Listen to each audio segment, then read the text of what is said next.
ტელერადიო კომპანია Georgian Times-ი წარმოგიდგენთ. ეგვიპტური მითოლოგია. ჰორუსი. ძველი ეგვიპტის მითოლოგიურ სამყაროში, სადაც ყოველი ღვთაება არა მხოლოდ ბუნების ძალებს, არამედ სამყაროს ფუნდამენტურ წესრიგს განასახიერებდა, განსაკუთრებული ადგილი ეკავა ჰორუსს. იგი იყო ცის, მეფობისა და ღვთაებრივი სამართლიანობის განსახიერება. ჰორუსი არ გახდათ მხოლოდ მორიგი ფიგურა პანთეონში.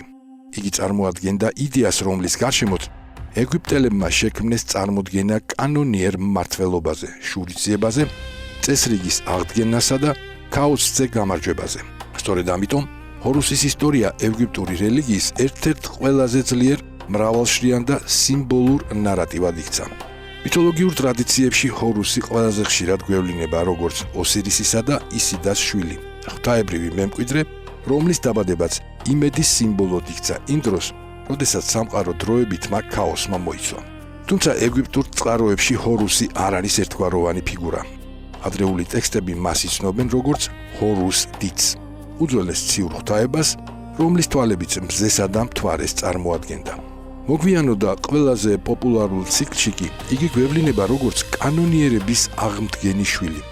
ეს მრავალსახოვნება თავად ეგვიპტური კულტურის ევოლუციას ასახავს, სადაც ერთი და იგივე ღვთაება სხვადასხვა ეპოქაში ახალ დატვირთვასა და მნიშვნელობას იძენდა.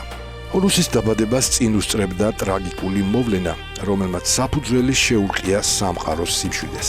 ოსირისი, სამართლიანი მეფე, კულტურისა და ნაყოფიერების მფარველი, საკუთარი ძმის, სეთის ხელით იქნა მოკლული. სეთისთვის ძმის განადგურება მხოლოდ პირადი შურისძიება ან ძალაუფლებისთვის ბრძოლა არ ყოფილა. ეს იყო დარტყმა იმ კოსმიურ ბალანსზე, რომელსაც ეგვიპტელები მაათს უწოდებდნენ. მათი წარმოდგენით, როდესაც კანონიერ მმართველს უზურპატორი ამარცხებდა, ირღვეოდა არა მხოლოდ მიწიერი მმართვის პრინციპი, არამედ ბუნების კანონზომიერებაც. სწორედ ამიტომ ოსირისის სიკვდილი აღიქმებოდა როგორც ბნელი ძალების დროებითი გამარჯვება ნათელზე. ამ ძიმე ვითარებაში ასპარეზზე გამოდის ისიდა, ოსირისის მეუღლე, რომელიც არა მხოლოდ გლოვის, არამედ უდიდესი მაგიური ძალისა და ერთგულების სიმბოლოა. მან შეძლო ოსირისის სხეულის ნაწილების შეგროვება და სპეციალური რიტუალების მეშვეობით მისი დროებითი გაცოცხლება. სწორედ ამ საკრალულ ერთობაში ჩაისახა ჰორუსი, შვილი, რომელიც დაბადებიდანვე გამწესებული იყო დაკარგული წესრიგის აღსადგენად. მისი მოვლინება ამ ქვეყნად არ ყოფილა შემთხვევითი. იგი იყო დაპირება იმისა, რომ უსამართლობა ვერასდროს გახდებოდა მარადიული და სიბნელის შემდეგ კვლავ გამოჩნდებოდა სამართლიანობის სინათლე. თუმცა ჰორუსის გზა დიდებისკენ დაბადებიდანვე სასიკვდილო საფრთხით იყო აღსავსე. სეთი აცნობიერებდა, რომ ეს ბავშვი მომავალში მის ძალაუფლებას საფრთხეს შეუქმნიდა და ტახტის კანონიერ მემკვიდრედ მოგვევლინებოდა. ამიტომ ისიდა იძულებული გახდა შვილი ნილოსის დელტის გაუვალ ჭაობებში დაემალა. ეს იყო მისტიკური, ლერწმებით დაფარული გარემო, სადაც მიწა, წყალი და ცა ერთმანეთს ერწყმოდა. იქ ბუნების მფარველობის ქვეშ იზრდებოდა მომავალი მეფე, ჯერ კიდევ სუსტი, მაგრამ უკვე ღვთაებრივი ნიშნით გამორჩეული. ეს პერიოდი ჰორუსის მითში კრიტიკულად მნიშვნელოვანია. აქ იგი წარმოგიდგება არა როგორც მებრძოლი, არამედ როგორც დაუცველი ბავშვი, რომელსაც დედის მზრუნველობა და მაგიური დაცვა სჭირდება. მითები გვიამბობენ, რომ ამ წლებში ისიდაშვილს მუდმივად იცავდა შელოცვებითა და საიდუმლო ცოდნით. ზოგიერთ ტექსტში სხვა ღვთაებებიც ერთვებიან მის მფარველობაში, რათა ჰორუსმა შეძლოს გადარჩენა და საკუთარი მისიის შესრულება. აქ იკვეთება ფუნდამენტური იდეა. ჭეშმარიტი მმართველი ძალაუფლებას მხოლოდ ფიზიკური ძალით არ მოიპოვებს. იგი დაცულია ბედისწერითა და სამყაროს უხილავი წესრიგით. როდესაც ჰორუსი დავაშკაცდა, დადგა დრო, რომ მას მამის კუთვნილი ტახტი დაებრუნებინა. ასე იწყება მისი ხანგრძლივი დაპირისპირება სეთთან. კონფლიქტი, რომელიც ეგვიპტურ მითოლოგიაში ყველაზე მასშტაბურ ბრძოლად ითვლება. ეს არ იყო მხოლოდ პირადი ანგარიშწორება.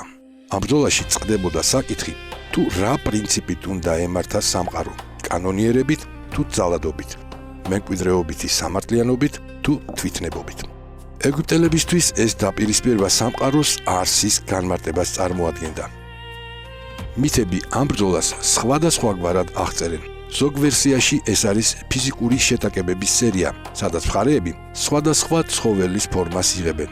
სხვაგან კი მათი დავა ღმერთების უზენაეს სასამართლომდე მიდის. ეს დეტალი ხაზს უსვამს იმას, რომ ეგვიპტელებისთვის მმართველობა მხოლოდ ძალის დემონსტრაცია არ იყო. საბოლოო გადაწყვეტილება კანონიერებასა და ღვთაებრივ წესზე უნდა დაფუძნებულიყო. ჰორუსის გამარჯვება შესაბამისად არა მხოლოდ სამხედრო ტრიუმფი, არამედ სამართლებრივი და კოსმიური აქტიც გახდათ. ამ დაპირისპირების ერთ-ერთ ყველაზე დრამატულ ეპიზოდში ჰორუსი თვალს კარგავს. ეს დაზიანებული და შემდგომში სასწაულებრივად აღდგენილი ორგანო იქცა ძველი ეგვიპტის ყველაზე ცნობილ სიმბოლოდ ჰორუსის თვალად, ანუ ვეჯადად. მითოლოგიის თანახმად თვალის აღდგენაში ჰორუს ღვთაება თოთი ან ჰათორი დაეხმარა. ამ სიმბოლოს მთავარი აზრი დაკარგული მთლიანობის დაბრუნებაა. ჭრილობა იკურნება, ხოლო დანაკარგი კვლავ სრულყოფილებით იცვლება. ვეჯადის თვალი ეგვიპტელებისთვის იქცა უძლიერეს ამულეტად, რომელიც იცავდა ადამიანს ბოროტებისგან, ანიჭებდა ჯანმრთელობასა და სულიერ სიმტკიცეს. მას იყენებდნენ როგორც ყოველდღიურ ცხოვრებაში, ისე დაკრძალვის რიტუალებში, რათა მიცვალებულს იმ ქვეყნიურ სამყაროში უსაფრთხო გზა გაევლო. ეს სიმბოლო დღემდე რჩება ეგვიპტური ცივილიზაციის ერთ-ერთ ყველაზე ამოცნობად ნიშნად, რომელიც აღდგენისა და განკურნების მარადიულ ძალას განასახიერებს. ჰორუსის საბოლოო გამარჯვება სეტზე გაცილებით მეც ნიშნავდა, ვიდრე უბრალოდ ომის დასრულებას. ეს იყო სამყაროს მთლიანობის აღდგენა. ჰორუსი გახდა ცოცხალთა სამყაროს კანონიერი მმართველი, ხოლო ოსირისმა ქვესკნელის, ანუ დუათის უფლის ადგილი დაიკავა. ამგვარად ჩამოყალიბდა მკაფიო იერარქია. მიწიერ სამყაროში ჰორუსის ძალა მეფობს, ხოლო მკვდართა სამეფოში ოსირისის სამართალი. სიცოცხლე და სიკვდილი ერთმანეთს აღარ უპირისპირდებოდა. ქაოსურად, არამედ თითოეულ მათგანს თავისი განსაზღვრული ადგილი მიენიჭა. ჰორუსის მნიშვნელობა მითოლოგიის საზღვრებს ცდებოდა და პირდაპირ კავშირში იყო პოლიტიკურ იდეოლოგიასთან. ყოველი ფარაონის საკუთარ თავს ჰორუსის მიწიერ გამოვლინებად მიიჩნევდა. მათი ერთ-ერთი მთავარი ტიტული სწორედ ჰორუსის სახელი იყო. ეს იმას ნიშნავდა, რომ მონარქი მხოლოდ ადმინისტრაციული მმართველი კი არ იყო, არამედ დედამიწაზე წესრიგის, სამართლიანობისა და ღვთაებრივი ნების უშუალო დამცველი. მისი მოვალეობა ქაოსის შეკავება და საზღვრების დაცვა გახდათ, რაც მას იდეალურ სამეფო არქეტიპად აქცევდა. ჰორუსის ციური ბუნება მის სიდიადეს კიდევ უფრო მეტად უსვავდა ხაზს. იგი ხშირად გამოისახებოდა ქორის სახით, ან ადამიანის სხეულითა და ქორის თავით. ეს გამოსახულება მიანიშნებდა მის უნარზე ზემოდან გადაეხედა სამყაროსთვის და დაეცვა იგი. მისი თვალების კავშირი მზესა და მთვარესთან მას არამხოლოდ სამეფო ძალაუფლებასთან, არამედ კოსმოსურ ციკლებთანაც აკავშირებდა. ცა, დღისა და ღამის მონაცვლეობა, ვარსკვლავთა მოძრაობა, ყოველივე ეს ჰორუსის სახეში ერთიანდებოდა. იგი იყო არამხოლოდ ტახტის მცველი, არამედ თავად დროისა და სივრცის ჰარმონიის გარანტი.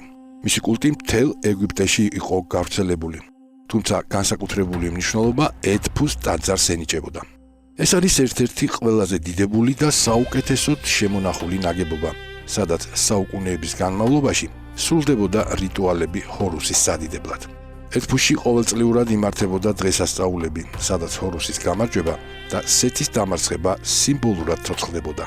ეს არ იყო მხოლოდ რელიგიური ცერემონია, ეს იყო საზოგადოებრივი აქტი, რომელიც ხალხს არწმუნებდა, რომ სამყარო კვლავ წესრიგშია და ქაოსის საბოლოოდ ვერასოდეს გაიმარჯვებს. დროთა განმავლობაში ჰორუსის ფიგურა სულ უფრო მრავალფეროვანი ხდებოდა. ეს ორმაგი ბუნება მას საოცრად ადამიანურს და ამავდროულად მიუწვდომეს ხდიდა. იგი არის სიმბოლო იმისა, რომ ძალაუფლება პასუხისმგებლობაა, ხოლო სამართლიანობა ბრძოლა, რომელიც მუდმივად განახლებას მოითხოვს. საბოლოოდ ჰორუსი იქცა ფიგურად, რომელშიც თავი მოიყარა ყველაფერმა, რაც ეგვიპტელებისთვის ფასეული იყო: ოჯახური ერთგულება, კანონიერი მემკვიდრეობა, დაცვა და განკურნება. მისი მითი არ არის მხოლოდ ძველი ლეგენდა, ეს არის ფილოსოფიური ხედვა, რომელიც გვასწავლის, რომ ჭრილობა შეიძლება იყოს ღრმა, მაგრამ მისი შეხორცება ყოველთვის შესაძლებელია. ჰორუსი დარჩა საუკუნეების განმავლობაში როგორც ძალის, სამართლიანობისა და ღვთაებრივი მეფობის მარადიული სიმბოლო, რომლის მზერაც დღემდე მოგვიწოდებს წესრიგისა და ჰარმონიისკენ. ტელერადიო კომპანია Georgian Times-ი. გადაცემაზე მუშაობდნენ დამდგმელი რეჟისორი, პროდიუსერი და იდეის ავტორი მალხაზ გულაშვილი,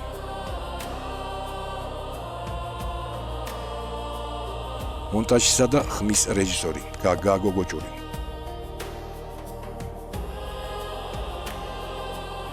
სცენარების ავტორები გაგა გოგოჭური, მირზა ცხოიძე.